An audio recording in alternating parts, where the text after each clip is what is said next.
Explore रेसिपीमध्ये आपले स्वागत आहे। मी आज तुम्हाला बदामाचा शिरा कसा करायचा ते सांगणार आहे। आपण सर्वप्रथम त्याच्यासाठी लागणारे कोणकोणते साहित्य आहे ते बघूया। बदाम, मनुका, खडीसाखर, चारोळी, गोडंबी, पिस्ता, काजू, अक्रोड, खसखस आणि ही आहे खारीकची पूड। जर तुमच्याकडे खारीक पूड मिळत नसेल तर तुम्ही जाड खारीक घेऊन पण तिला बारीक करून घेऊ शकता। आणि खोबरं आपण मात्र किसून घालायचं असतं। तर हे सर्व इंग्रेडिएंट्स आपल्याला सर्वप्रथम जाडसर बारीक करून घ्यायचे आहे। माझ्याकडे हा असा लोखंडाचा खलबत्ता आहे। मी त्यात हे सर्व जे साहित्य आहे ते जाडसर बारीक असं कुटून घेणार आहे। तुमच्याकडे जर खलबत्ता नसेल तर तुम्ही मिक्सरच्या साहाय्याने सुद्धा ते जाडसर बारीक असं कुटून किंवा मिक्सर मध्ये वाटून घेऊ शकता। मगाशी दाखवलेले सर्व साहित्य मी हे अशा रीतीने जाडसर कुटून घेतले आहे। आणि आता आपण या पुढील कृती बघूया। त्यासाठी आपण सर्वप्रथम गॅसवर तूप गरम करायला ठेवणार आहोत।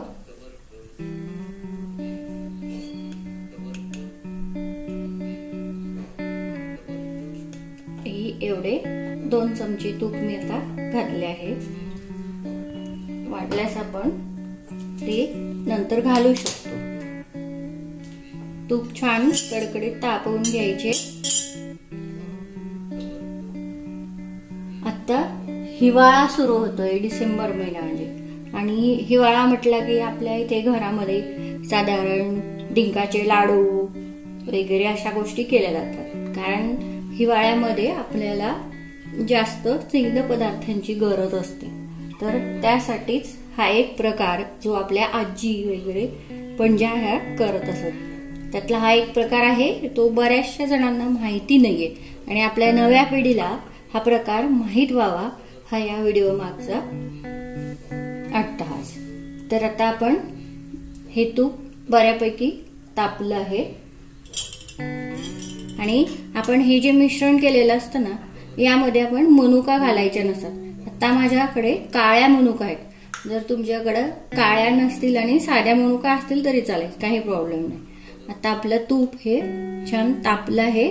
तर आपण हे जे बारीक केलेलं सगळे इंग्रेडियंट आहे ते यात घालूया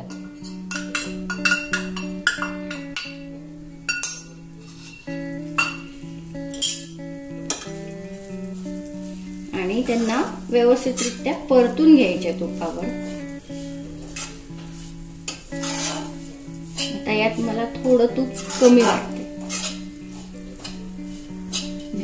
अजून यात 1 चमचा तूप घालणार आहे। आणि यामध्ये तूप असल्यामुळं पोटाला सुद्धा एक प्रकारे मऊपणा येत असतो। ह्या शिऱ्यामुळं तुमच्या शरीराची जर झीज झालेली असेल तर ती भरून निघते। असा हा अत्यंत उपयोगी असा शिरा आहे।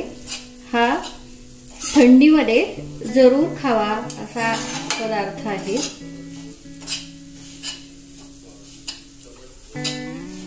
तर आपण तुम्ही बघू शकता की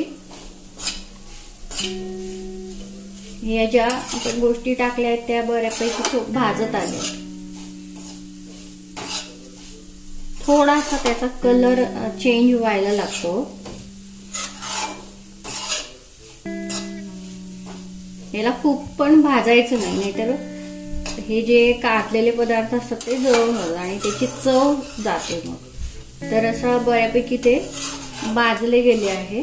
तर आपण आता यात मनुका ज्या आहेत त्या घालणार आहोत। त्या मनुका नंतर घालायच्या। जर त्या आधी घातल्या तर त्या जळून जातात आणि त्याला चव नाही लागत।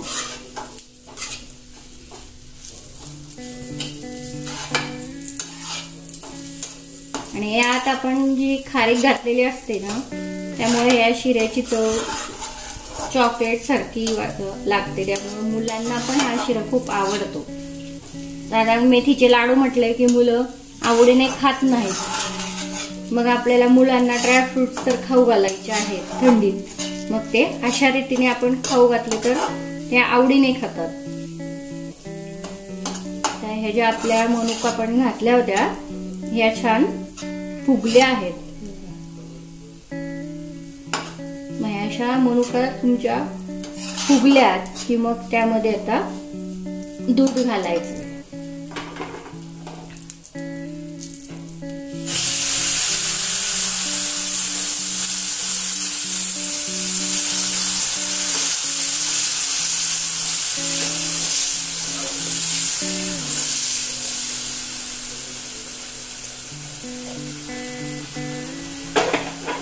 साधारण आपण तेवढा वाटीवर शिरा घेतला होता त्याला आपण 1 कप भर दूध घातलं आहे.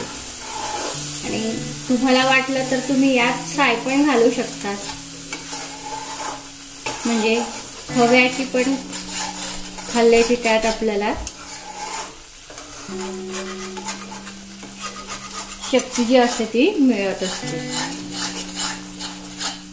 आपल्या जुन्या ज्या बायका होत्या त्या साधारण 22 बाईंना अशा प्रकारचा शिरा ह्या करून देत असत, म्हणजे त्यांची ताकद ही लवकर भरून यावी त्यामागचं कारण असायचं.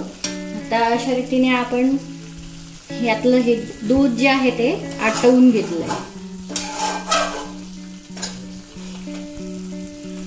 आणि याला कडेला तुम्ही बघतायत आता तूप सुटायला सुरुवात झाली आहे. जोपर्यंत अशा कडेला तूप सुटत नाही तोपर्यंत यात साखर मिक्स नाही करायची. आता बघा याचा गोळा व्हायला लागलाय आणि तूप हे सुटायला लागलाय, तर यात आपण आता 2 चमचे साखर घालून येऊ. डायबेटीस असणाऱ्यांनी यात फक्त अर्धा चमचा साखर घातली तरी चालते, कारण आपण ह्या मिश्रणामध्ये खडी साखर वापरलेली असते. तर तुम्हाला ज्याप्रमाणे गोड कमी जास्त आवडेल त्यानुसार तुम्ही यात साखर घालू शकता.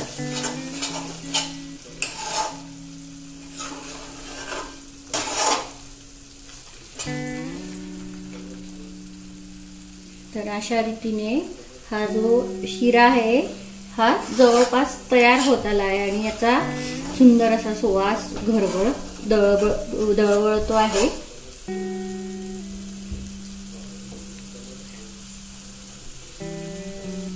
तुम्ही बघू शकताय आता तूप हे असं इथे भरपूर आजूबाजूला सुटायला लागले. ह्या शिऱ्याचं तेच वैशिष्ट्य आहे की यात भरपूर तूप सुटतं. आपण जे तूप घातलेलं असतं आणि यातल्या ड्रायफ्रुट्सचं जे पण तेल असतं ते मिक्स होऊन बऱ्यापैकी बाहेर येतं. हा असा खूप चविष्ट असा बदामाचा शिरा रेडी झालाय.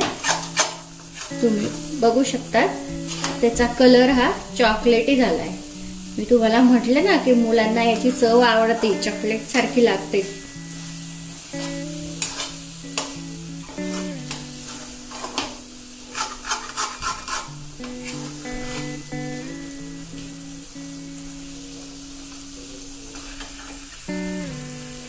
तर अशा रीतीने आपला हा थंडीत खायचा सुंदर असा बदामाचा शिरा रेडी झाला आहे.